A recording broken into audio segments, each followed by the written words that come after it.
इन lectures में आपको केवल प्योर लर्निंग कंटेंट मिलेगा, कोई इधर उधर की बातें नहीं, कोई कमेंट्स नहीं, कोई कुछ नहीं।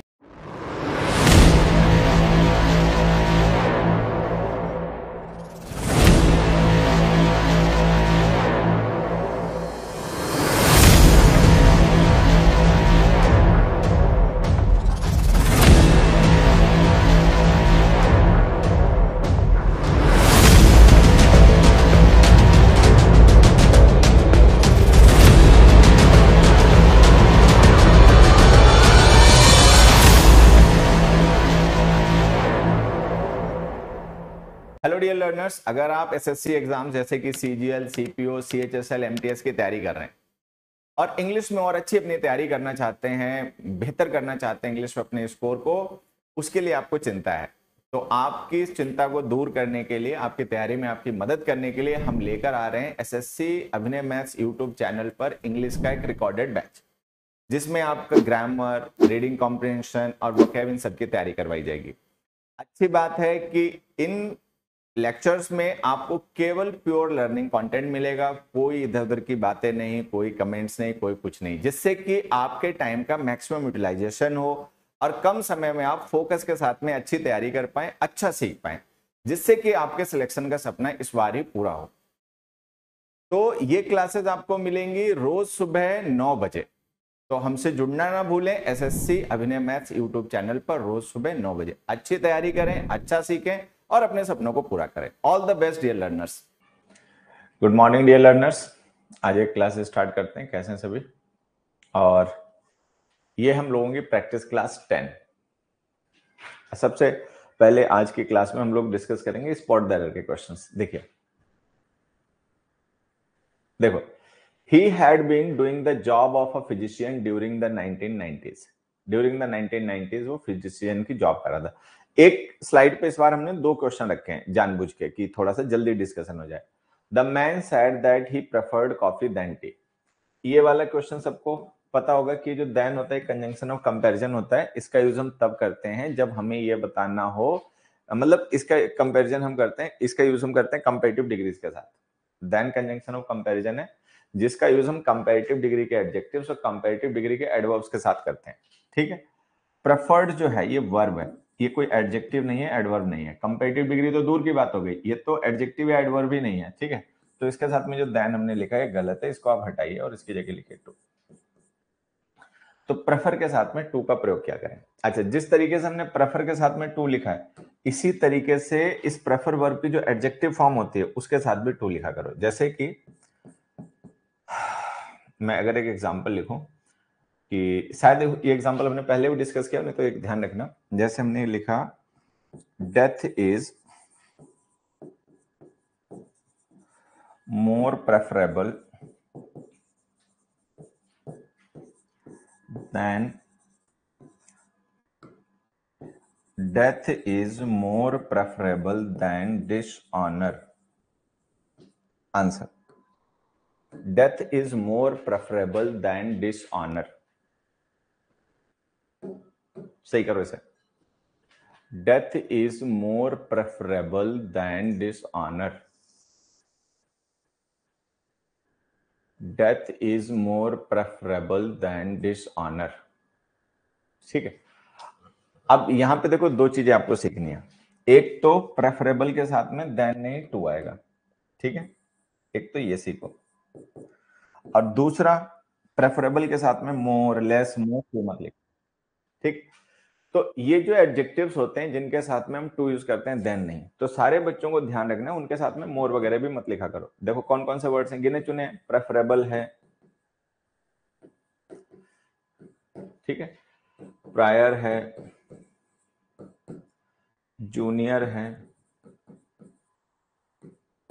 सीनियर है, सुपीरियर है, इंफीरियर है,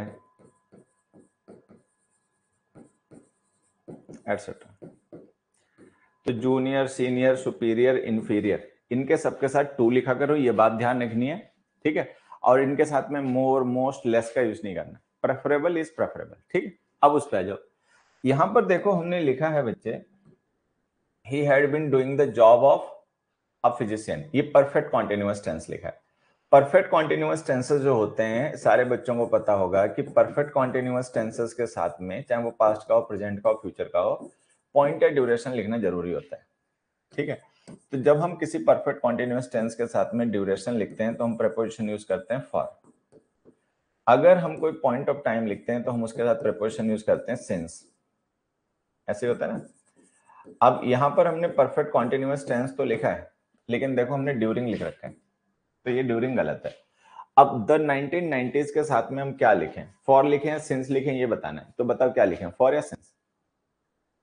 He had been doing the job of a physician during the 1990s, या since the 1990s, या for the 1990s? सिंस। ठीक है, तो यहां पे हमने गलत प्रेपोजिशन यूज कर रखी है, हमें प्रेपोजिशन यूज करनी चाहिए since. During 1990s is a point of time, points के लिए सिंस का यूज करते हैं। ठीक है, कलर ये थोड़ा सा हल्का है तो इसको हटाता हूं, तो यहां पर हम लिखेंगे सिंस, सिंस 1990s। अगला, all that glitters are not gold. अब मैंने कहा भाई जब को समझ, जो हर एक चीज चमकती है वो सोना नहीं होती। ठीक,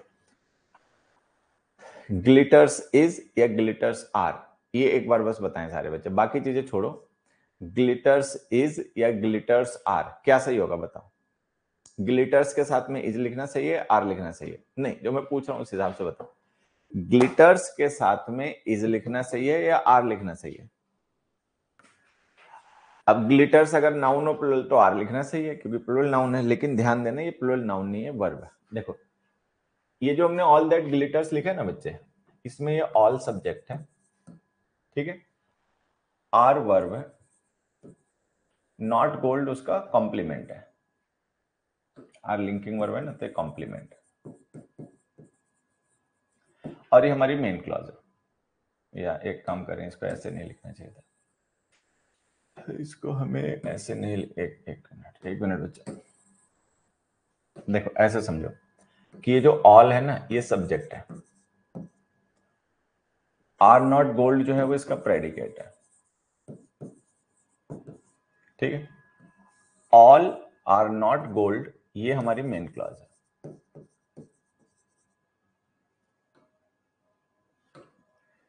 ये हमारी मेन क्लॉज है। ठीक, बाकी ये जो लिखा रह गया दैट ग्लिटर्स, इसमें दैट सब्जेक्ट है, ग्लिटर्स प्रेडिकेट है, सिंगल वर्ड प्रेडिकेट है, तो कहने का मतलब वर्ब है। तो दैट ग्लिटर्स एक क्लॉज है। ठीक है, ऑल आर नॉट गोल्ड ये हमारी मेन क्लॉज है। अब ये जो हम आर वर्ब लिख रहे हैं, इस आर वर्ब का सब्जेक्ट ध्यान से देखो ऑल है। ऑल जो होता है वो सिंगुलर भी होता है, प्लुरल भी होता है। अगर ऑल का यूज हम पीपल के लिए करें तो ऑल प्लुरल होता है, जैसे हमने लिखा ऑल आर वेल, और अगर हम लिखें ऑल इज वेल, तो बताओ कौन सा सही, ऑल आर वेल या ऑल इज वेल, क्या सही है? सारे बच्चे बताएं, ऑल आर वेल सही है या ऑल इज वेल सही है?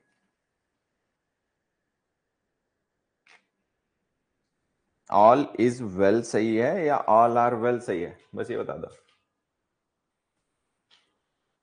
दोनों डिपेंड करता है ऑल का मतलब क्या है। ऑल प्रोनाउन है, अगर हम ऑल का यूज करें काउंटेबल नाउन के लिए, लोगों के लिए, अगर हम कहें सारे लोग ठीक हैं भाई, यहाँ पे जैसे कोई पर्सन आया, किसी पर्सन ने पूछा भाई यहाँ पे जो लोग हैं इनकी तबीयत ठीक है कि खराब है, तो हमने कहा ऑल आर वेल।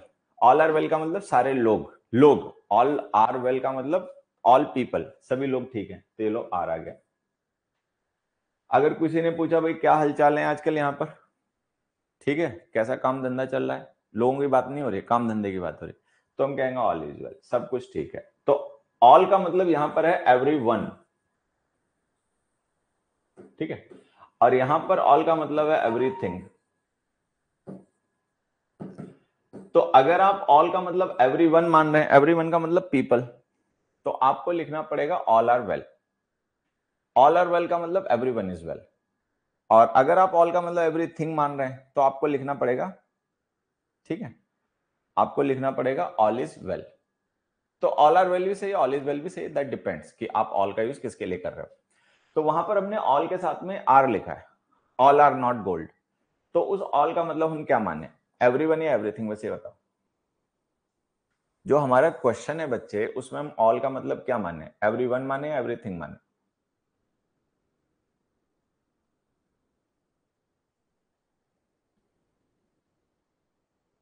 अबे इतना टाइम लगता है बेवकूफों? ऑल का मतलब उस सेंटेंस में एवरीवन माने या एवरीथिंग माने? एवरीथिंग। ऑल का मतलब एवरीथिंग, ठीक है। हर एक चीज जो चमकती है वो सोना नहीं होती, तो उसका मतलब एवरीथिंग है। अगर ऑल का मतलब एवरीथिंग है, ठीक है, क्योंकि हमें पता है कि हाँ उस कॉन्टेक्स्ट में ऑल का मतलब पर्सन नहीं है, थिंग है। तो अगर ऑल का मतलब एवरीथिंग है तो या आर हटाओ, इजी। तो रट्टा, ये सारी कहानी किस लिए समझाई है, ये रट मत लेना कि ऑल के साथ में इजी आता है, वो डिपेंड करता है, आर भी आ सकता है, बट वो सिचुएशन होनी चाहिए, ठीक है।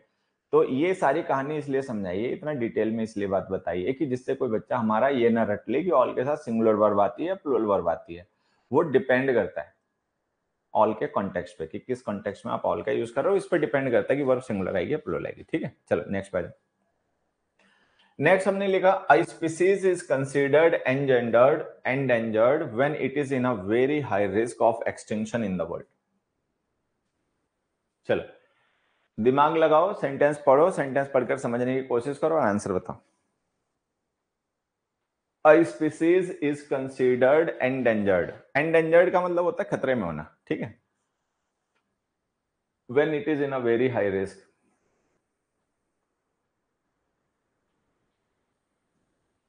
हाँ at, when it is at a very high risk. कोई भी चीज जैसे रिस्क में है ना, तो उसके लिए प्रेपोजिशन इन नहीं, एट यूज क्या करता। Your honour is at risk. At risk का मतलब कोई चीज जोखिम में होना, ठीक है, खतरे में होना, ठीक है। Your honour is at risk, कि तुम्हारा जो सम्मान है वो खतरे में है, ठीक है। तो रिस्क के साथ में प्रेपोजिशन एट यूज क्या करो, एट अ रिस्क, ठीक है। चलो ये हो गया। एक वर्ड मैं तुम्हें बताने जा रहा था यहां पर, देखो एक वर्ड है बच्चे, रिस्क। रिस्क वर्ड जब नाउन होता है ना, तो इसके एक दो सिनोनिम देखना। रिस्क का मतलब पेरिल, डेंजर, ठीक है। रिस्क का मतलब खतरा, जोखिम, ठीक है। तो ये आपको ध्यान रखना है, रिस्क का मतलब पेरिल और खतरा। तो if something is at risk, तो इसका मतलब वो चीज खतरे में, डेंजर में, ठीक है। अगले पे आ जाए। Our greatest glory is not in never failing, कि हमारा मतलब जो सम्मान है वो इस चीज में नहीं कि हम कभी फेल नहीं होते, but in rising every time we fail. But इस चीज में ग्लोरी है कि जितनी बार भी हम गिरते हैं उठते हैं, ठीक है। तो जो पर्सन हारने के बाद में या गिरने के बाद में दोबारा राइज कर जाता है, वो ज्यादा मतलब काबिल तारीफ है, बजाय कि जो कभी नहीं हारा, वो तो एक चीज है। लेकिन जो गिरा लेकिन फिर उसने हिम्मत इकट्ठी की, ठीक है, अब फिर से हिम्मत करके दोबारा खड़ा हुआ, वो ज्यादा प्रशंसनीय है। तो यहां पे हमने लिखा our greatest glory is not in never failing but in rising every time we fail. Answer बताओ, पता है क्या? यहां पे आंसर है बच्चे, फेल की जगह आएगा फॉल, FALL। अब कितने बच्चे हैं ये बात समझ गए कि यहां पे हमने फॉल क्यों लिखा? थोड़ा क्लियर लिख देता हूं, एक मिनट बच्चा। आंसर है बच्चे नेवर फॉल। अब कितने बच्चे हैं जो ये बात समझ गए कि हमने फॉल क्यों लिखा? Our greatest glory is not in never failing, never falling, but in rising every time we fall.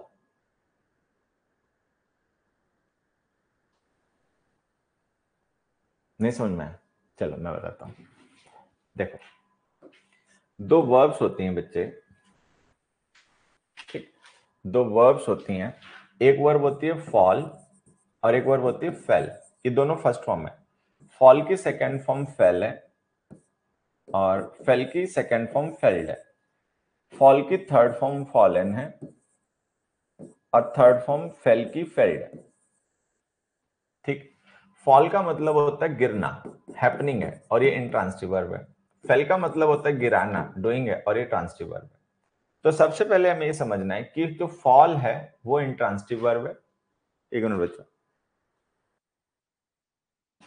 सबसे पहले हमें ये ध्यान रखना है कि जो फॉल है और फेल है ये दोनों फर्स्ट फॉर्म है। मैं यहां लिख देता हूं, ये फॉल फर्स्ट फॉर्म है, ये फेल सेकेंड फॉर्म है और ये फॉलन थर्ड फॉर्म है। ठीक, ये जो फॉल वर्ब है ये हैपनिंग वर्ब है, इसका मतलब गिरना होता है और ये वर्ब इंट्रांसिटिव है। फेल जो है ये डूइंग वर्ब है, ठीक है, इसका मतलब गिराना होता है, इसका मतलब गिरना है, इसका मतलब गिराना है और ये ट्रांसिटिव वर्ब है। तो जब ये बात आपको समझ में आ जाए गिरना और गिराना क्या है, अब एक एग्जांपल मैं लिख देता हूं। जैसे मैंने लिखा he has fallen down, he has felled the ladder। ठीक है, तो जैसे हमने लिखा he has fallen down, he has felled the ladder, तो यहां पे देखो the ladder हमने ऑब्जेक्ट लिखा है, डाउन जो है वो हमने एडवर्ब लिखा है। ठीक, तो ये वर्ब इंट्रांसिटिव है क्योंकि इसका तो ऑब्जेक्ट नहीं लिखा, ये वर्ब ट्रांसिटिव है क्योंकि इसका तो ऑब्जेक्ट लिखा। तो बस ये समझना है, he has fallen down का मतलब वो गिर गया, he has felled the ladder का मतलब उसने सीढ़ी को गिरा दिया है। कोई पर्सन मान लो ऊपर चढ़ के कोई काम कर रहा था, नीचे से कोई निकला, उसने मौज ली और उसने सीढ़ी गिरा दी, अब वो उतरेगा कैसे। ठीक, तो वहां पे ध्यान से देखो, हमें इंट्रांसिटिव वर्ब की जरूरत है। जहां पे वो लिखा है ना एवरी टाइम वी फेल, तो फेल वर्ब के बाद कोई ऑब्जेक्ट नहीं लिखा, तो यहाँ पे वर्ब हमें कैसी चाहिए, इंट्रांसिटिव। अब इंट्रांसिटिव वर्ब फेल होती है लेकिन सेकंड फॉर्म में होती है, लेकिन ये वर्ब सेकंड फॉर्म हो नहीं सकती क्योंकि एक जनरल फैक्ट की बात हो रही है जो प्रेजेंट में भी वैलिड है, तो हमें फर्स्ट फॉर्म लिखनी पड़ेगी। फर्स्ट फॉर्म में फेल जो वर्ब होती है वो ट्रांसिटिव हो जाती है, हमें वर्ब इंट्रांसिटिव चाहिए क्योंकि ऑब्जेक्ट नहीं है, तो इसलिए हमने फॉल लिख दिया। ठीक है, तो हमने लिख दिया फॉल। एवरी टाइम भी फॉल का मतलब हर बार जब हम गिरते हैं। ठीक है, तो अगर हम उसके बाद में उठ जाएं, राइज का मतलब उठना। कुछ बच्चे रेजिंग बता रहे थे, वो भी गलती कर रहे थे। रेज का मतलब उठाना होता है बच्चे, राइज का मतलब उठना होता है। ठीक है, तो पूरे सेंटेंस का मतलब है कि our greatest glory is not in never falling, मतलब ग्लोरी इस बात में नहीं कि हम कभी फेल नहीं होते। फिर किस चीज में ग्लोरी, ग्लोरी इस चीज में है in rising every time we fall, हर बार जब हम गिरते हैं अगर उठ खड़े हो तो ये इसमें ग्लोरी है, इसमें शान की बात है। ठीक है, चलो नेक्स्ट पे जाओ। Languages are essential mode of communication and every language matters in communication। इसका आंसर तुम लोग अपने आप ही बताओ, मैं कुछ नहीं बताऊंगा। जो सेकंड क्वेश्चन है ना बच्चे, इसका आंसर सभी लोग अपने आप बताएं, इसमें मैं आपकी कोई मदद नहीं करूंगा, अपने आप ही आंसर बताना है सबको। चलो बताओ। Languages are essential mode of communication and every language matters in communication। भाषाएं जो होती हैं वो कम्युनिकेशन का एक एसेंशियल जरूरी मोड है, माध्यम है, और हर एक लैंग्वेज इंपॉर्टेंट होती है कम्युनिकेशन में, हर एक लैंग्वेज जो है वो इंपॉर्टेंट होती है। चलो अब यहां पे देखो, ये जो हमने लैंग्वेजेस नाउन लिखा है ये प्लुरल है, ठीक है, और ये जो एसेंशियल मोड लिखा है ये सिंगुलर है। ठीक, और ये आर लिंकिंग वर्ब है, वो एसेंशियल मोड मतलब जो है वो आपका क्या नाम है, कॉम्प्लीमेंट है। तो ऐसा नहीं है कि सब्जेक्ट प्लुरल होगा तो कॉम्प्लीमेंट प्लुरल ही होगा, कॉम्प्लीमेंट सिंगुलर भी हो सकता है। सब्जेक्ट सिंगुलर हो तो उसका कॉम्प्लीमेंट प्लुरल भी हो सकता है, मतलब ऐसे हो सकता है। जैसे कि मैं अगर ऐसे एग्जांपल लिख दूं,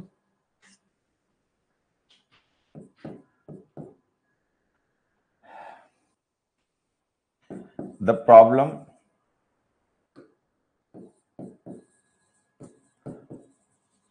are the problem is your friends। दूसरा, your friends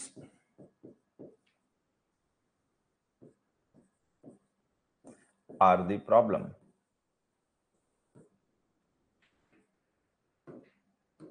ठीक है, तो देखो यहाँ पे द प्रॉब्लम सब्जेक्ट है जो कि सिंगुलर है, लेकिन उसके लिए जो हमने कॉम्प्लीमेंट लिखा वो प्लुरल है। ठीक है, यहाँ पर जो हमारा सब्जेक्ट है वो प्लुरल है, लेकिन जो हमने कॉम्प्लीमेंट लिखा वो सिंगुलर है, और ये दोनों सेंटेंस सही है, इनमें से कोई भी गलत नहीं है। ठीक, तो ऐसा कोई जरूरी नहीं कि सब्जेक्ट और उसका कॉम्प्लीमेंट सेम नंबर में ही होंगे। ठीक है, वो अलग अलग नंबर के हो सकते हैं। तो ये जो हमने लिखा है languages are essential mode of communication, तो जैसे किसी बच्चे ने कहा कि इसमें मोड्स लिखना है, हालांकि बच्चे ने सही सोचा, लेकिन ऐसा कोई जरूरी नहीं है बच्चे कि आप मोड्स लिखो, आप उसको सिंगुलर भी रख सकते हो, ठीक है। तो फिर अब गलती क्या है, तो गलती पता है क्या है, कोई भी सिंगुलर काउंटेबल नाउन बिना डिटर्मिनर के नहीं आता, कोई भी सिंगुलर काउंटेबल नाउन बिना डिटर्मिनर के नहीं आता, एन एक्चुअली। तो इसको ऐसे लिखो, languages are an essential mode of communication. तो मोड सिंगुलर काउंटेबल नाउन है, ठीक है। कोई भी सिंगुलर काउंटेबल नाउन बिना आर्टिकल के, बिना डिटर्मिनर के मत लिखा करो। एन दिख नहीं रहा तो थोड़ा सा मैं कलर चेंज करके कोई दूसरे कलर से लिखता हूं। तो यहां पे लिखो, languages are an essential mode of communication.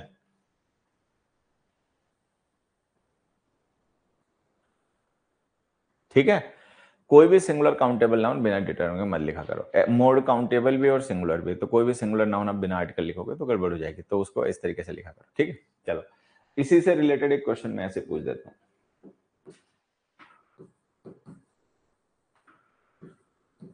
We have sent message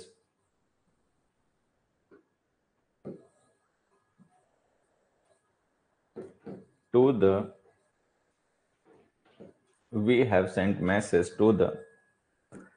supervisor। बताओ सेंटेंस है या गलत? We have sent message to the supervisor।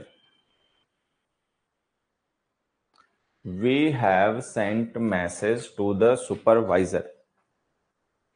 अब देखो पता है क्या, जैसे यहां पर हमने लिखा we have sent message to the supervisor, तो ये जो मैसेज है वो सिंगुलर काउंटेबल नाउन है, मैसेज को काउंट किया जा सकता है ना। तो देखो दिन भर में कितने मैसेज आते हैं, कंपनी पैक देखते हैं तो उसमें बताते हैं कितने मैसेज आपको दिन में मिलेंगे। तो मैसेज सिंगुलर नाउन है और जो कि काउंटेबल भी है, ठीक है। कोई भी सिंगुलर काउंटेबल नाउन बिना डिटर्मिनर के नहीं आता। कोई भी सिंगुलर काउंटेबल नाउन जो होता है बच्चे, वो बिना डिटर्मिनर के नहीं आता। तो ये जो हमने नाउन लिखा है ये हमारा गलत है। अब हमें इसके साथ आर्टिकल लिखना है, कौन सा लिखें, ए लिखें या द लिखें, हमें सोचना है। तो देखो वो डिपेंड करता है, मान लो कोई एक पर्टिकुलर मैसेज था, अब वही मैसेज आपने सुपरवाइजर को भेज दिया, तो जिसे हम बता रहे हैं उसे पता है कि हमने कौन सा मैसेज भेज दिया। तो मान लो कोई एक खास मैसेज बनाया गया कि ये वाला मैसेज सुपरवाइजर को भेजना है, और आपने वही वाला मैसेज सुपरवाइजर को भेज दिया, ठीक है। तब तो आप द लिख सकते हो। या आपने कोई एक मैसेज भेजा है सुपरवाइजर को, वो मैसेज किस रिगार्डिंग है वो भी आपके लिसनर को नहीं पता, तो ए भी लिख सकते हो।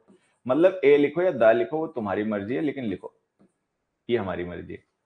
तो ए लिख दो या द लिख दो, कुछ भी लिखो लेकिन लिखो, we have sent a message to the supervisor, ठीक है। We have sent the message to the supervisor, the message का मतलब वही मैसेज, तो मतलब हमारा लिसनर है उसे पता होगा कौन से वाला मैसेज, कि हमने वो जो मैसेज तुमने मुझे भेजा था वो मैंने सुपरवाइजर को भेज दिया, ऐसे।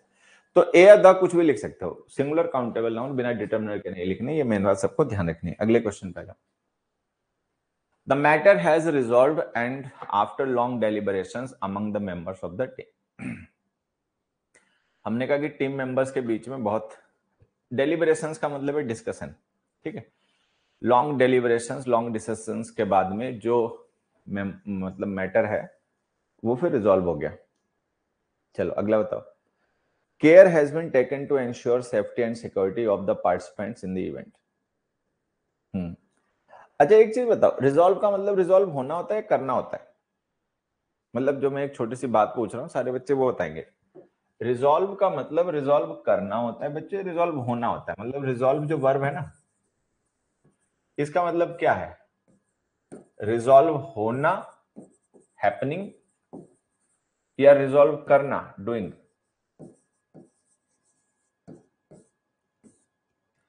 Is it a happening verb और is it a doing verb? ये हैपनिंग वर्ब है या डूइंग वर्ब है, बस ये सभी लोग बताएं।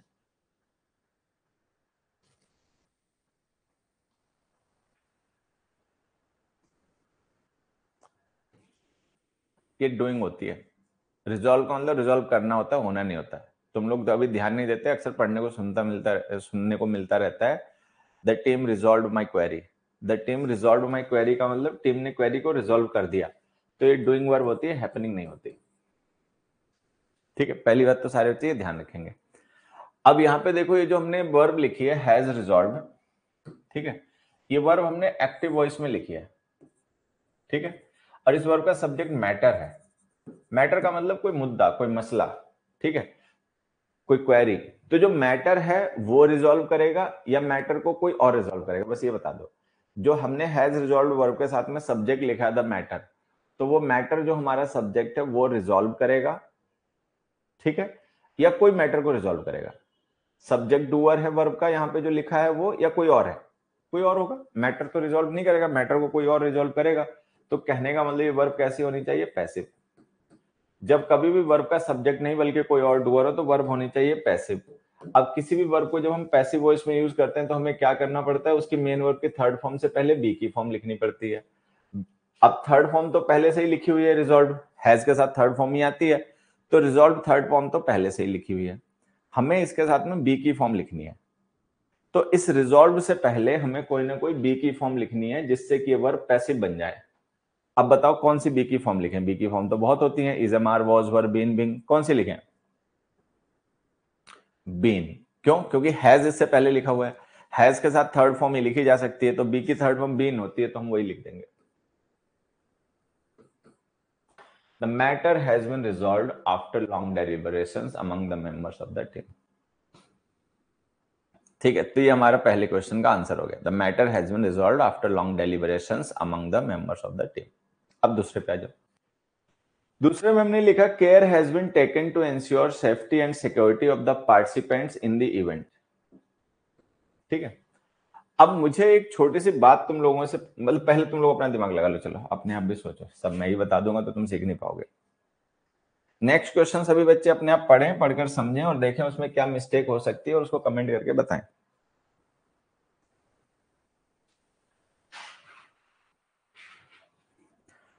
इस क्वेश्चन को सभी बच्चे पढ़ें, पढ़कर समझें और इसका आंसर बताएं। चलो, केयर हैज टेकन, नहीं केयर थोड़ी टेक करेगी, टेक तो कोई और करेगा, ठीक है। चलो अब मैं अपने तरीके से पूछता हूं, सोचो तुम लोग ऐसे तुक्के मारोगे। यहां देखो, हमने यहां पर एक नाउन लिखा द पार्टिसिपेंट्स, ठीक है, ये नाउन है और ये फिलहाल में ऑफ प्रिपोजिशन का ऑब्जेक्ट है। Care has been taken to ensure safety, to ensure verb है, नॉन फाइनाइट वर्ब है, इंफिनिटिव है, ठीक है। तो ये दो चीजें जिन पे ध्यान गया, केयर हैज बीन टेकन, ध्यान रखा गया है, किस चीज का ध्यान रखा गया, टू एंश्योर, सुनिश्चित करने के लिए, क्या सुनिश्चित करने के लिए, safety and security of the participants, जो पार्टिसिपेंट्स हैं उनकी सेफ्टी एंड सिक्योरिटी को मतलब सुनिश्चित करने का ध्यान रखा गया।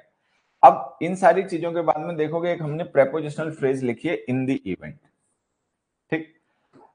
मुझे लगता है इस बैच में कोई भी बच्चा ऐसा नहीं होगा जिसको ये बात पता ना हो कि प्रेपोजिशनल फ्रेजेस जो होती हैं वो मॉडिफायर्स होती हैं, वो एडजेक्टिव एड और का काम करती हैं। सारे बच्चे बात पहले से ही जानते होंगे, नहीं तो फिर एक बार मैं फॉर्मेलिटी के लिए यहाँ लिख देता हूँ। देखो फॉर्मेलिटी के लिए फिर भी एक बार मैं लिख देता हूँ।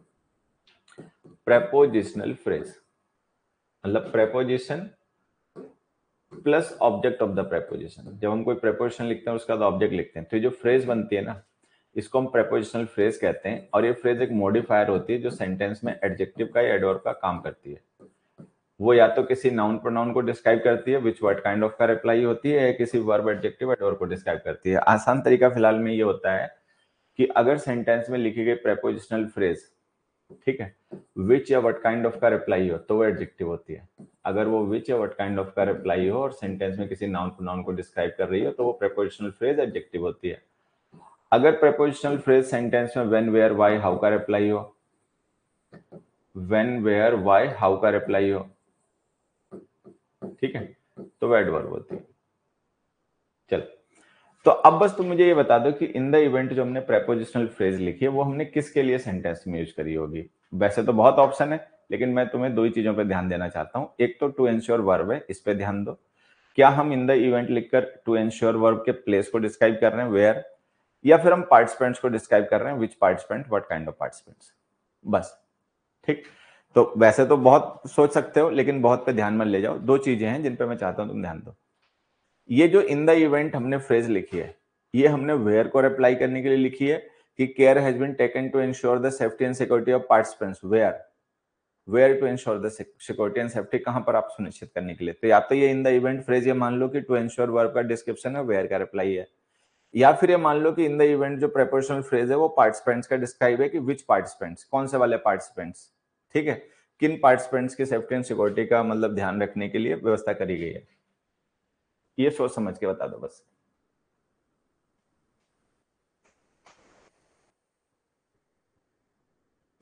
एक तरीका इस क्वेश्चन का ये होता है कि मैं आंसर बता देता और तुम्हें वो समझ में भी आता और हम आगे चले जाते। एक तरीका है, मैं चाहता हूं कि तुम अपने आप सोचने समझने की आदत डालो, क्योंकि नए पेपर में क्वेश्चंस मिलते हैं तो खोपड़ी अपनी ही चलानी पड़ती है, ठीक है। तो अगर हम अपने आप चीजों को समझने और देखने के काबिल बन जाएंगे तो ज्यादा अच्छा रहेगा। ये वेयर का रिप्लाई है। ऐसा नहीं कि जो पार्टिसिपेंट्स आए हुए हैं इवेंट में उनकी, तो जो भी होंगे वो टोटल पार्टिसिपेंट्स होंगे, तो हमें कैटेगराइज करने की क्या जरूरत है, कौन से वाले पार्टिसिपेंट्स, जो भी पार्टिसिपेंट्स हैं। अब पार्टिसिपेंट्स की सिक्योरिटी एंड सेफ्टी की व्यवस्था की गई है, तो व्यवस्था कहाँ की गई है, उनके घर पर। मान लो पार्टिसिपेंट अपने घर पर है तो क्या वहां भी आप सिक्योरिटी उसको सेफ्टी दोगे? कोई पार्टिसिपेंट है रास्ते में आ रहा है मेट्रो से, तो वहां पर आप उसको सिक्योरिटी या सेफ्टी दोगे? नहीं। उसकी सिक्योरिटी और सेफ्टी की व्यवस्था की गई है इवेंट में। जहां इवेंट होगा वहां पे गार्ड वगैरह होंगे, बाउंसर्स होंगे जो पार्टिसिपेंट्स की सुरक्षा करेंगे। अब वहां से बाहर जाते फिर पार्टिसिपेंट्स अपनी जिम्मेदारी पे। बात समझ में आ रही है? तो इन द इवेंट जो हमने फ्रेज लिखे ना बच्चे, ध्यान से देखो, समझने की कोशिश करो कॉन्टेक्स्ट को। तो ये वर्ब का डिस्क्रिप्शन है और ये फ्रेज वेयर का रिप्लाई है और ये एडवर्ब ऑफ प्लेस है, ठीक है।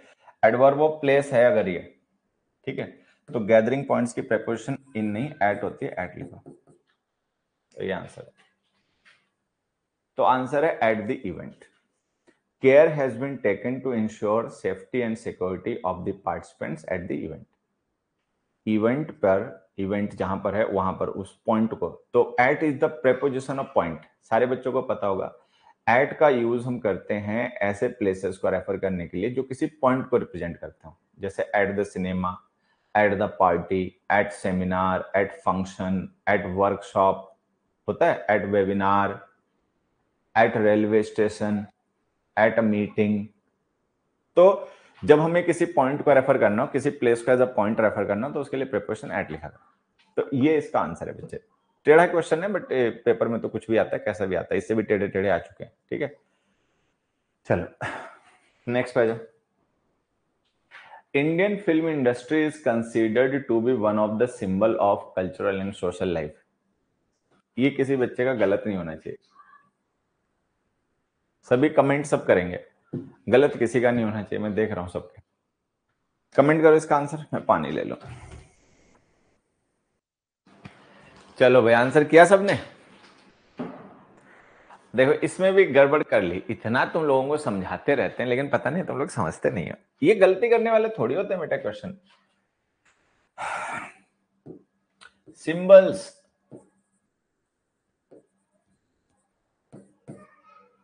ये देखो यहां पर वन ऑफ, ईच ऑफ, इधर ऑफ, नीदर ऑफ, ठीक है। इनके बाद में प्लूरल नाउन या प्रोनाउन यूज किया करो, ठीक है। ये चीजें बार बार नहीं बताई जाती हैं, आसान होती हैं, एक बार में सीख जाया करो, ठीक है। तो वहां पे लिखो symbols. Indian film industry is considered to be one of the symbols, ठीक है। हाँ, वन ऑफ के बाद में, ईच ऑफ के बाद में, ठीक है, आइदर ऑफ के बाद में, नाइदर ऑफ के बाद में, इनके बाद में नाउन प्रोनाउन प्लूरल लिखा करो।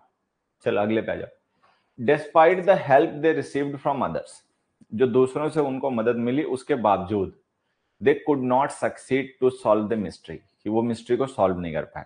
मतलब उन्हें दूसरों से मदद मिली लेकिन इसके बावजूद भी वो मिस्ट्री को, कोई रहस्य था उसको वो सुलझा नहीं पाए। बताओ answer. Despite the help they received from others, they could not succeed to solve the mystery. देखो सक्सीड वर्ब का मतलब अगर सक्सेसफुल होना हो, जैसे सक्सीड वर्ब होती है ना, अगर इसका मतलब हो टू बी सक्सेसफुल, किसी काम में सफल हो जाना, तो हम इसके साथ में प्रेपोजिशन लिखते हैं इन। तो यहाँ पे पहले तो प्रेपोजिशन लिखो इन।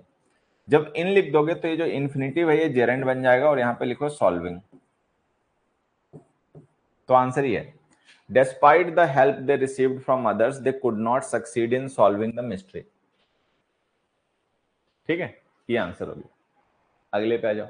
अब आगे फिल इन द ब्लैंक्स, ठीक है, ये कॉमन स्पॉट द व्यवस्था ये हो गया डिस्कस। अब fill in the blanks. He said that he dashed when he lost all his investments in the stock market. अब किसी पर्सन ने कहा कि वो हो गया, क्या हो गया वो हमें बताना है। अब कब हो गया वो आगे लिखा हुआ है, when he lost all the investments in the stock market. Stock market में जो उसकी इन्वेस्टमेंट थी, जब वो सब उसकी बर्बाद हो गई, मतलब सारी इन्वेस्टमेंट्स की डूब गई, तब उसने ऐसा कहा। He said that he dashed when he lost all his investments in the stock market. इसका आंसर है बच्चे, ठीक। अब देखो यहाँ पे समझना क्या है, हमें पता है कि जो ब्रेक वर्ब होती है इसकी सेकेंड फॉर्म होती है ब्रॉक और थर्ड फॉर्म होती है ब्रोकन, ऐसे होता है ना। तो ये जो वर्ब होती है इसकी सेकेंड और थर्ड फॉर्म क्या होती है? फर्स्ट फॉर्म ब्रेक हो गई, सेकेंड फॉर्म ब्रोक हो गई और थर्ड फॉर्म ब्रोकन हो गई। ब्रेक, ब्रोक, ब्रोकन, ये हो गया। अब आपको ध्यान इसमें ये रखना है, सारे बच्चों को ध्यान इसमें ये रखना है, ठीक है, कि ये जो वॉज हमने लिखा है, हमें पता है कि वॉज के साथ में थर्ड फॉर्म आती है, सेकेंड फॉर्म तो आ नहीं सकती। तो ये जो वॉज के साथ में हमने यहाँ पर ब्रोक लिखा है, ये तो हमें लगेगा कि ये वाला ऑप्शन ही गलत होना चाहिए, ये तो कैसे भी सही नहीं हो सकता, क्योंकि वॉज के साथ तो थर्ड फॉर्म आएगी, तो ये सेकेंड फॉर्म गलत है। तो मैं आपको बता दूं होता क्या है, ब्रोक वर्ड ना एडजेक्टिव भी होता है बच्चे, ब्रोक वर्ड एडजेक्टिव भी होता है, और ये जो वॉज है ना, ये यहाँ पे हेल्पिंग वर्ब नहीं है, वर्ब है, ठीक है। तो ब्रेक, ब्रोक, ब्रोकन ये तो पढ़ लिया तुमने। अब इसके बाद एक चीज समझ लो, ब्रोक वर्ड जो होता है वो एडजेक्टिव भी होता है। Backward is an adjective as well, backward एक एडजेक्टिव भी होता है, और इसका मतलब होता है पेनीलेस। पेनीलेस का मतलब खाली जेब, जिसके पास कुछ ना बचा हो, इंसॉल्वेंट कह लो। I am broke, I am broke का मतलब अब बस लूट गया, कुछ नहीं बचा। तो ब्रॉक वर्ड एडजेक्टिव भी होता है। तो जो वॉज है ना, वर्ब है, और ये ब्रॉक एडजेक्टिव है। अच्छा, बाकी जो है ब्रेक वर्ब, ब्रेक वर्ब का मतलब टूटना होता है। तो ये आदमी टूटेगा कैसे? ये कोई मतलब कोई चीज है, कोई खिलौना है जो टूट जाएगा। थर्ड फॉर्म बिना हेल्पिंग वर्ब के आती नहीं, गलत, ठीक है, ये गलत, ये गलत, क्योंकि ब्रेक वर्ब का मतलब टूटना या तोड़ना होता है। तो ना आदमी ने कुछ तोड़ दिया होगा, ना आदमी टूट गया होगा, बर्बाद हो गया फाइनेंशियली। तो कोई पर्सन ऐसा जो फाइनेंशियली बर्बाद हो गया, उसको हम कहते हैं Brock, he is a Brock, ठीक है। ही इज ब्रॉक का मतलब उसके पास कुछ नहीं बचा, पेनीलेस हो गया। तो आंसर बी है। तो जो बच्चे बी आंसर कर रहे थे उनका तो सही था। अब वो कैसे बी कर रहे थे उनको समझ में आ रहा था या नहीं समझ में आ रहा था, लेकिन उनका सही है। और बाकी जो नहीं समझ पा रहे थे, जो गलत बता रहे थे, वो ऑब्वियस सी बात है नहीं समझ पा रहे होंगे, वो आगे हमेशा ध्यान रखेंगे कि ब्रेक, ब्रॉक, ब्रोकन, इसमें तो ब्रॉक जो है वो वर्ब की सेकेंड फॉर्म है ब्रेक वर्ब की। ब्रेक का मतलब तोड़ना होता है, टूटना होता है, लेकिन ब्रॉक वर्ड एडजेक्टिव भी होता है, ठीक है। जब ब्रॉक एडजेक्टिव होता है तो इसका मतलब पेनीलेस, ठीक है, ये ध्यान रखना। अगला क्वेश्चन देखो, the world is changing dash that the rich becomes richer, that the rich become richer and the poor become poorer. अब हम कह रहे हैं कि वर्ल्ड जो है, विश्व जो है वो बदल रहा है, और इस तरीके से बदल रहा है कि जो अमीर है वो और अमीर बन रहा है, जो गरीब है वो और गरीब बन रहा है। अच्छा, अंडरस्टैंडिंग से किया था, बढ़िया बात है बच्चे, बहुत अच्छी बात है। अब बताओ क्या लिखेंगे? देखो थोड़ा सा भी ध्यान दोगे ना तो पता चलेगा जो दैट है ये सच के साथ यूज होता है, सच यही लिखा है, या तो सो के साथ यूज होता है, सच के साथ यूज होता है, एक ही में लिखा है, बस ये आंसर। इन सच अ वे, हमने कहा the world is changing in such a way, world बदल रहा है, दुनिया बदल रही है, विश्व बदल रहा है। कैसे बदल रहा है? इन सच अ वे, इस तरीके से। कैसे तरीके से? वो आगे बताया गया। तरीका ये है that the rich become richer and the poor become poor, ठीक। तो जब कभी आपने कंजंक्शन पढ़ा होगा ना बच्चे, तो वहां पे कंजंक्शन में पढ़ा होगा कि सच के साथ में दैट का यूज करते हैं, ठीक। तो वो सच जो है उससे आप रिलेट करोगे दैट को, तो वही आ जाएगा, ठीक है। इन सच अ वे, शी टोल्ड मी, उसने मुझे बताया क्या, that she dash her degree by the end of the year. अब क्या लिखें? विल कंप्लीट लिखें, विल हैव कंप्लीटेड लिखें, विल बी कंप्लीटेड लिखें, वुड हैव कंप्लीटेड लिखें?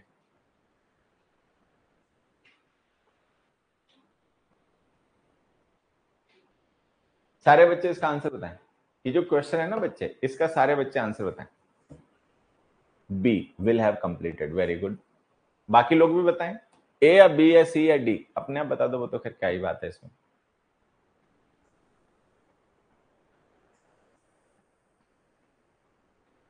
कुछ बच्चे हमारे ऐसे हैं जिनकी आंखों पे ना चर्बी चढ़ी है, चर्बी होती है ना चर्बी, ठीक है, तो उनकी आंखों पे चर्बी चढ़ी हुई है।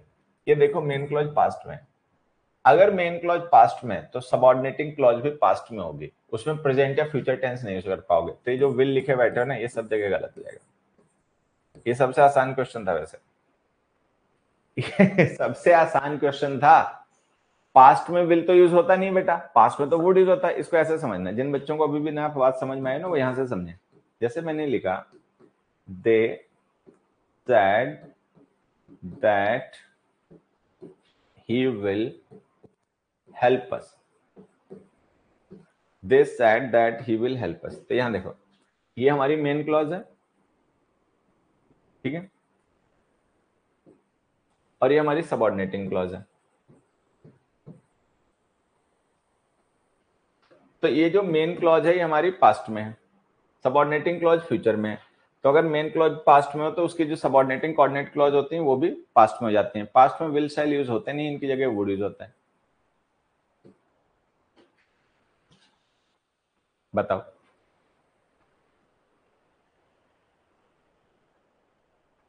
तो ये आंसर इसका क्या हो गया, वुड हैव कंप्लीटेड। आ जाए, तो ये क्वेश्चन अगले देखो, what is the name of the person dash daughter married your cousin last year. हम कह रहे हैं कि उस आदमी का क्या नाम है, ठीक है, dash daughter married your cousin last year. ये तो आसान है। देखो, what is the name of the person daughter, whose daughter, किसकी डॉटर।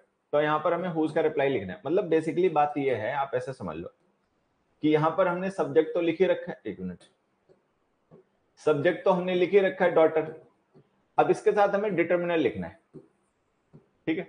डॉटर सब्जेक्ट है, मैरिड वर्ब है, योर कजन ऑब्जेक्ट है। तो ये जो हमारी वर्ब है उसके सब्जेक्ट ऑब्जेक्ट तो लिखे हुए हैं, सब्जेक्ट डॉटर है, ऑब्जेक्ट कजन है, तो हमें सब्जेक्ट ऑब्जेक्ट की जरूरत ही नहीं है। तो हु, हुम और विच ऐसे ही गलत हो गए।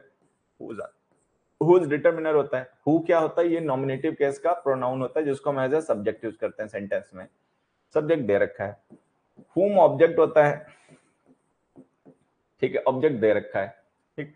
विच जो होता है वो पहली बात तो यूज होगा नहीं क्योंकि पर्सन की बात हो रही है, नहीं तो वो सब्जेक्ट ऑब्जेक्ट ही वो भी होता है, सब्जेक्ट ऑब्जेक्ट तो दे रखा है। हुज डिटर्मिनर होता है, उस सेंटेंस में हमें डिटर्मिनर की जरूरत है क्योंकि डॉटर नाउन लिखा हुआ है जिसके साथ हमें डिटर्मिनर लिखना है, तो डिटर्मिनर हुज हो गया, ठीक है। So what is the name of the person whose daughter. अगला देखो, your friend is considered dash nightingale of the college for her melodious voice. Your friends, अच्छा फ्रेंड्स लिख दिया गलती से, एक मिनट बच्चों, ये फ्रेंड्स नहीं, इसको फ्रेंड लिख देना,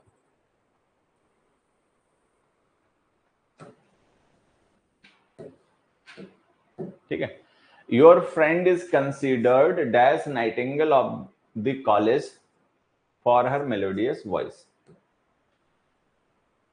the Nightingale of the college, of the college लिख के हमने डिफाइन कर दिया ना नाइटिंगेल को। तो ये जो फ्रेज हमने लिखी है प्रेपोजिशनल फ्रेज, ये प्रेपोजिशनल फ्रेज क्या कर रही है, नाइटिंगेल को मॉडिफाई कर रही है। तो ये काम कर रही है एडजेक्टिव का, अगर ये एडजेक्टिव का काम कर रही है तो ये नाउन स्पेसिफिक हो गया, नाउन स्पेसिफिक हो गया तो द आर्टिकल आएगा, ठीक है। नाइटिंगेल के साथ एन तो वैसे ही नहीं आएगा, सम भी नहीं आएगा, तो हम लिखेंगे the Nightingale of the college. Common example में इससे रिलेटेड आपको बताता हूं जिससे आप जल्दी समझ जाओगे। जैसे हमने लिखा, ध्यान से देखना, he is the Einstein, he is the Einstein of this country, कि वो इस देश का आइंस्टाइन है। तो अगर यहाँ पे ऑफ दिस कंट्री नहीं लिखा होता तो हम एन लिख सकते थे, ही इज एन आइंस्टाइन, लेकिन जब हमने ऑफ दिस कंट्री लिख दिया तो ये स्पेसिफिक हो गया, तो अब हमें द लिखना पड़ा। तो इसी तरीके से हुआ है। अगर वहां पे ऑफ द कॉलेज नहीं लिखा होता तो हम ए भी लिख सकते थे, your friend is considered a Nightingale for her melodious voice, ठीक है। लेकिन जब हमने ऑफ द कॉलेज लिख दिया तो उसने नाइटिंगेल को डिफाइन कर दिया। जब कोई फ्रेज या क्लॉज लिखकर हम नाउन को डिफाइन कर देते हैं तो उसके साथ में द आर्टिकल आता है, ठीक है। तो इसलिए हमें द लिखना पड़ा। तो ऑफ द कॉलेज नहीं लिखा होता तो हम ए भी लिख सकते थे, बट अभी हम यही लिखेंगे। ऑफ द कॉलेज लिख दिया तो बेटा कॉलेज में जो भी होगी वो एक ही होगी। चलो अब हम लोग डिस्कस करेंगे क्लोज टेस्ट। क्लोज टेस्ट कैसे करना है, कैसे किया जाता है, ये हम पहले कई बार डिस्कस कर चुके हैं और हमें लगता है सारे बच्चों को क्लोज टेस्ट करना आता भी होगा। दो ही चीजें, पहले पूरा क्लोज टेस्ट जैसे आए सामने उसको पूरा पढ़िए, ठीक है, जितना जल्दी पढ़ सकते हैं आप समझते हुए, और उसके बाद में जब सॉल्व करें, ब्लैंक्स फिल करें, तो पूरा सेंटेंस को एक साथ कंसीडर करें, ठीक है। केवल ब्लैंक पे फोकस ना रखें, पूरे सेंटेंस पे, जिस सेंटेंस में वो ब्लैंक आ रहा है उस पर फोकस रखें। आ जाओ, चलो सबसे पहले सभी लोग पढ़ें। There is nothing which a man of strong will, will का मतलब है इच्छा शक्ति, विल यहाँ पे मॉडल नहीं है, विल यहाँ पर नाउन है, विल का मतलब है इच्छा शक्ति। There is nothing which a man of strong will can not achieve. Will power is the sure hypnotism that dash all obstacles that dash our progress. A man of strong will is always dash, while one who is weak in will has to dash many failures. Nothing ventured, nothing gained, dash be an excellent rule of conduct.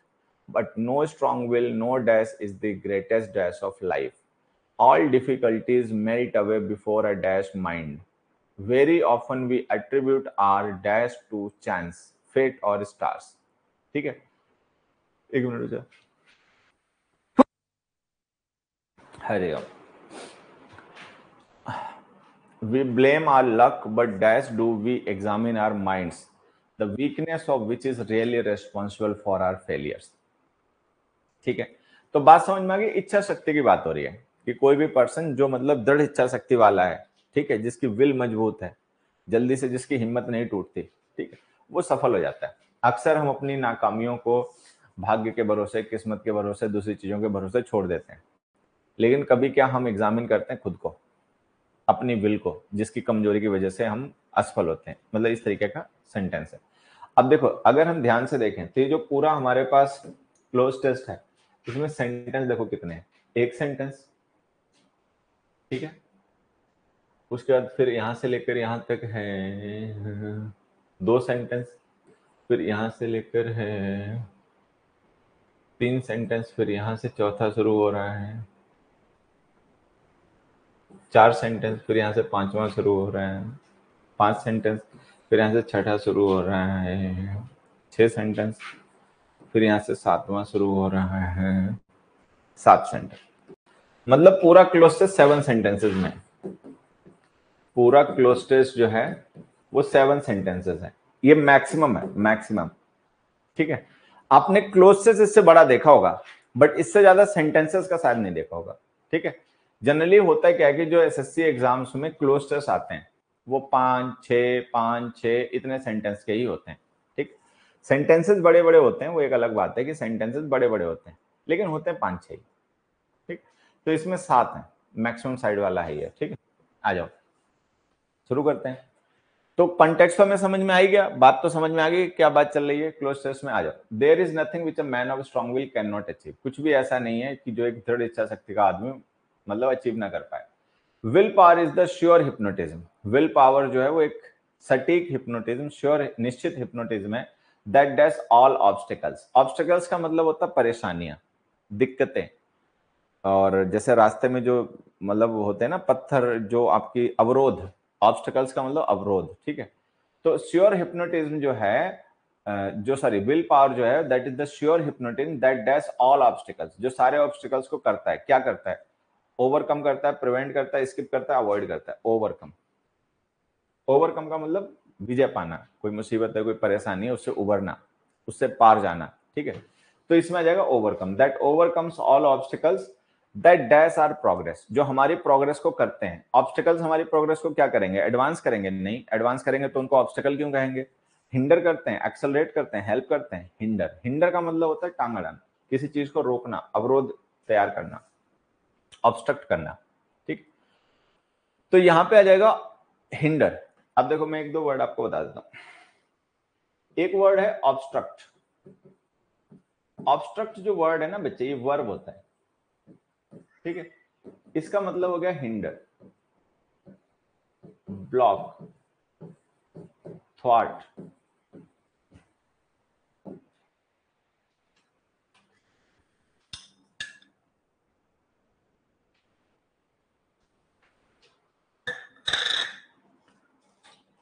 ठीक है बच्चे। तो obstruct जो word होता है ये verb होता है, इम्पीड, ठीक है। हिंडर करना हो गया, ब्लॉक करना हो गया, थ्वार्ट करना हो गया, इम्पीड करना हो गया, मतलब इसका मतलब होता है तरक्की को रोकना, ठीक है। कोई आगे बढ़ रहा है तो उसको रोक देना, ठीक है, फॉइल। अच्छा, फिर एक वर्ड होता है ऑब्स्टेकल। ऑब्स्टेकल वर्ड जो होता है ना बच्चे, ये नाउन होता है।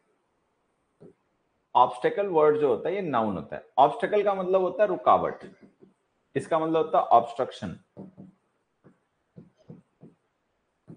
हर्डल,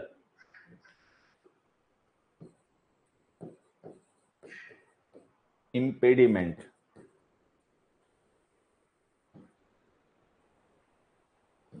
हिंड्रेंस,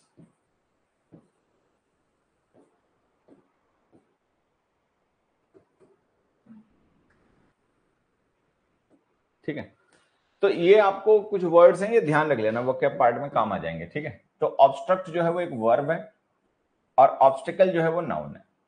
ऑब्स्ट्रक्ट का मतलब है टांग अड़ाना, किसी चीज की गति को, उसकी प्रोग्रेस को रोकना। ऑब्स्टिकल जो है वो नाउन है। ऑब्स्टिकल का मतलब है कोई रोड़ा, रास्ते का रोड़ा जो आपके रास्ते, आपकी स्पीड को, आपकी तरक्की को रोक देता है, कम कर देता है। और ये इनके एक दो सिनोनिम्स मैंने लिख दिए, वो ध्यान रखना। ऑब्स्ट्रक्ट का सिनोनिम हो गया हिंडर, थ्वार्ट, इम्पीड, ब्लॉक, ठीक है। और ऑब्स्टेकल का एंड सिनोनिम हो गया ऑब्स्ट्रक्शन, ठीक है। हर्डल, हर्डल रेस भी होती है, तुम में से कुछ लोगों ने शायद अगर स्कूल में कभी पार्टिसिपेट किया तो ध्यान आएगा। हर्डल रेस, हर्डल रेस किसी को याद है? किसी बच्चे को हर्डल रेस याद है? हर्डल रेस क्या होती है? बाधा दौड़। दौड़ होती थी ना, रास्ते में कुछ बैरिकेड सा लगा दिया, कोई चीज रुकावट के लिए डाल दी, तो उसको पार करके हमें दौड़ना होता था, ठीक है। हर्डल रेस स्कूल्स में होती है, बच्चों के खिलाई जाती है, ठीक है। हर्डल हो गया, हर्डल का मतलब रुकावट, बाधा, इंपेडिमेंट हो गया और हिंड्रेंस हो गया, ठीक। तो ये सारे बच्चों को ध्यान रखना है। तो इसमें वर्ड आ गया हिंडर। तो that all obstacles that hinder our progress, वो सारे ऑब्स्टिकल्स जो हमारी प्रोग्रेस को हिंडर करते हैं, ठीक है, उनको हम ओवरकम कर सकते हैं विल पावर से। आगे देखो। तुम में से किसी ने भी कभी हर्डल रेस में पार्टिसिपेट नहीं किया? तुम में से कभी किसी ने हर्डल रेस में पार्टिसिपेट ही नहीं किया क्या? अजीब बात है। हर्डल रेस तो स्कूल्स में कॉमन होती है। नेक्स्ट देखो, अ man of strong will is always dash. जो स्ट्रॉन्ग विल वाला आदमी होता है वो हमेशा होता है, क्या होता है? इवेंटफुल होता है, कुछ ना कुछ करते रहता है, चैन से नहीं बैठता, ठीक है। सक्सेसफुल होता है, हमेशा सफल होता है। फियरफुल होता है या पावरफुल होता है, ठीक है। सक्सेसफुल होता है। पावरफुल होना एक अलग चीज है, शक्तिशाली होना अलग चीज है। बहुत से लोग शक्तिशाली होते हैं लेकिन फिर भी फेल होते हैं, ठीक है। तो यहां पे क्या आ जाएगा? सक्सेसफुल।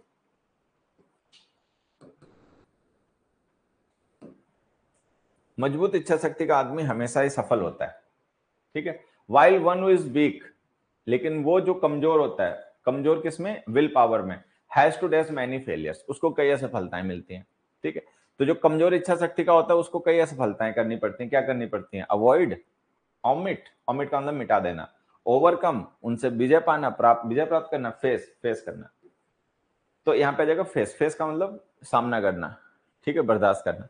तो कोई आदमी जो स्ट्रॉन्ग विल का है वो तो हमेशा सक्सेसफुल होता है जीवन में, लेकिन जो कमजोर इच्छा शक्ति का आदमी है, he has to face many failures, उसको बहुत सी असफलताएं जिंदगी में फेस करनी पड़ती हैं, उसको कई बार असफल होना पड़ता है अपनी कमजोर इच्छा शक्ति के कारण, ठीक है।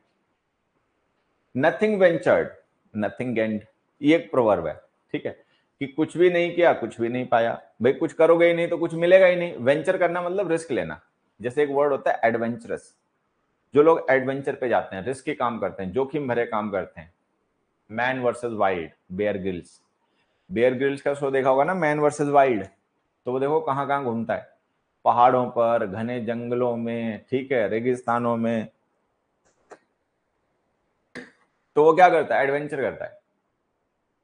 तो नथिंग वेंचर नथिंग गेन, मतलब अगर आप कोई रिस्क नहीं लोगे, प्रयास नहीं करोगे, तो फिर कुछ पाओगे भी नहीं, इसका मतलब ये है। अब हम कह रहे हैं कि dash be an excellent rule of conduct, हो सकता है कि एक्सीलेंट रूल ऑफ कंडक्ट ये हो, ठीक है। Could be, would be, may, should be. तो मे भी लिख दो, शुड तो एडवाइस के लिए यूज होता है, वुड पास्ट में यूज होता है, पास्ट की बात नहीं हो रही, प्रेजेंट की बात हो रही, तो वुड कुड में लिखो मत, ठीक है, वो पास्ट में यूज होते हैं। शुड सजेशन या एडवाइस के लिए यूज होता है, हम सजेशन या एडवाइस की बात नहीं कर रहे, हम ये कह रहे हैं कि हाँ ऐसा भी सच हो सकता है, मतलब अजम्पशन है। तो लिख दो, कहां चला गया, nothing ventured nothing gained may be an excellent rule of conduct. ये एक अच्छा रूल ऑफ कंडक्ट हो सकता है कि भाई आप प्रयास करो, आप रिस्क लो जिंदगी में तो आगे बढ़ोगे, अच्छा रूल है। But no strong will no dash is the greatest dash of life. अब लेकिन हम एक दूसरी चीज कह रहे हैं, मतलब हम इस बात को मान रहे हैं कि हाँ भाई चलो हमने ये बात मान ली, नथिंग वेंचर्ड नथिंग गेन्ड एक अच्छा रूल ऑफ लाइफ हो सकता है। लेकिन अब हमारा दूसरा मानना है, हमारा मानना क्या है, बट नो स्ट्रॉन्ग विल, लेकिन अगर दृढ़ इच्छा शक्ति नहीं होगी, no dash is the greatest, no profit no success no loss no result success. ठीक है, no strong will no success, ऊपर लिखा है ना कि जो स्ट्रॉन्ग विल वाले लोग होते हैं सक्सेसफुल होते हैं, तो अगर कोई नो स्ट्रॉन्ग विल वाला पर्सन होगा तो उसको सक्सेस नहीं मिलेगी। तो यहां पे लिख दो, no strong will no success is the greatest dash of life, principle of life, aim of life, goal of life, principle of life. अब यहां पे देखो दो प्रिंसिपल लिखे, एक हमने ये लिखा प्रिंसिपल, PRINCIPLE, एक हमने ये लिखा प्रिंसिपल। अब ये दोनों तो गलत हैं, ये तो हटा दो, ठीक है। अब वो जो पहले वाला प्रिंसिपल है उसका मतलब है हेड मास्टर। इस प्रिंसिपल का मतलब क्या होता है बच्चे, हेड मास्टर। जो स्कूल में होता है ना प्रिंसिपल, कॉलेज में होता है, स्कूल कॉलेज में प्रिंसिपल होते हैं, तो ये तो वो हो गया। इस प्रिंसिपल का मतलब क्या होता है, इस प्रिंसिपल का मतलब था मेन, एक तो द प्रिंसिपल रीजन, एक तो इसका मतलब मेन होता है मुख्य, जैसे प्रिंसिपल क्लॉज होती है, और एक इसका मतलब और भी होता है, इस प्रिंसिपल का मतलब होता है सिद्धांत, डॉक्ट्रिन, बिलीफ, सिद्धांत हिंदी में कहते हैं, अब मैन ऑफ प्रिंसिपल। तो यही हमारा आंसर, ठीक है। हाँ, रूल कह सकते हो, प्रिंसिपल का मतलब कोई बिलीफ। तो हमने लिखा no strong will no success is the greatest principle of life. जीवन का सबसे बड़ा प्रिंसिपल ये है कि कोई अगर आपकी स्ट्रॉन्ग विल नहीं होगी तो आपको कोई सफलता नहीं मिलेगी, ठीक है। तो ये आ गया, ऑल डिफिकल्टीज मेल्ट अवे, सारी जो मुसीबतें होती हैं वो पिघल के दूर हो जाती हैं, ठीक है। मतलब वो टिक नहीं पाते हैं, किसके सामने नहीं टिक पाते हैं, बिफोर अ डैश माइंड, एक ऐसे माइंड के आगे। कैसा माइंड, वीक, कमजोर, disturbed, heroic, chief, heroic, heroic का मतलब बोल्ड, लाइक हीरो, ठीक है, जिसमें जोश हो, जो हार ना माने। तो एक ऐसे माइंड के सामने, हीरोइक माइंड के सामने, ठीक है, सारी मुसीबतें अपने आप मतलब रफू चक्कर हो जाती हैं, गायब हो जाती हैं, टिक नहीं पाती। वेरी ऑफन, अक्सर, वेरी ऑफन का मतलब अक्सर, very often we attribute are dash to chance, fate और स्टार्स, ठीक है। कई बार ऐसा होता है कि हम क्या करते हैं, एट्रीब्यूट कर देते हैं। क्या एट्रीब्यूट कर देते हैं, वो हमें बताना है, किसको कर देते हैं, चांस, फेट और स्टार्स, कि भाई भाग्य की वजह से ऐसा हो गया, नक्षत्र हमारे खराब थे इस वजह से ऐसा हो गया, चांस की वजह से ऐसा हो गया, क्या हो गया, प्रोग्रेस, फेलियर्स, एडवांसमेंट, स्ट्रेंथ, तो फेलियर्स। तो यहां पे लिखा है कि बहुत बार क्या होता है, वेरी ऑफन का मतलब बहुत बार क्या होता है, वी एट्रीब्यूट आर फेलियर्स, हम अपनी असफलताएं जो होती हैं उनको टाल देते हैं, किस चीज पे डाल देते हैं, चांस पे, कि भाई हमारा तो मौका ही नहीं था, किस्मत में कुछ और लिखा था, ठीक है, या हमारे तो नक्षत्र खराब चल रहे हैं, हम पे तो 7.5 ही चल रही है, हमारे तो राहु केतु चल रहे हैं, ठीक है। तो अक्सर ऐसा होता है कि हम अपनी जो फेलियर्स होती हैं, असफलताएं होती हैं, उनको भाग्य पर, किस्मत पर इस तरीके से डाल देते हैं, ठीक है। वी ब्लेम आर लक, हम अपने लक को ब्लेम करते हैं, but dash do we examine our minds, क्या कभी हम अपने माइंड्स को एग्जामिन करते हैं, कि ऐसा तो नहीं कि हम माइंड से ही कमजोर हो, हमारी विल पावर अच्छी ना हो, ठीक है। But dash do we examine our minds, rarely, suddenly, frequently, quickly, ठीक है। तो रेयरली का मतलब ऑलमोस्ट नेवर होता है। वी ब्लेम आर लक, हम अपने लक को तो ब्लेम कर देते हैं, but rarely do we examine, लेकिन रेयरली का मतलब सेल्डम, सेल्डम का मतलब almost never.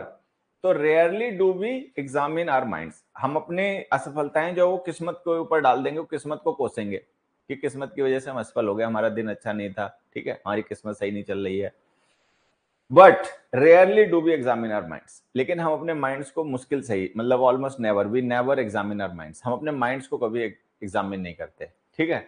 The weakness of which, the weakness of विच का मतलब है द वीकनेस ऑफ माइंड, जिसकी जो कमजोरी होती है, माइंड की जो कमजोरी होती है, कि अगर हम माइंड से वीक होंगे, ठीक है, the weakness of which is really responsible for our failures, जो हमारे फेलियर्स होते हैं, जो हमारी असफलताएं होती हैं, उनके लिए भाग्य, किस्मत, नक्षत्र नहीं, हमारे मस्तिष्क की कमजोरी जो होती है वो जिम्मेदार होती है। लेकिन हम उसको एग्जामिन नहीं करते, हम अपनी असफलताएं जो होती हैं वो किस्मत पे टाल देते हैं कि हमारी किस्मत अच्छी नहीं थी, दिन खराब थे, ऐसे ऐसे। चल, तो ये थी आज की आपकी क्लास, ठीक है।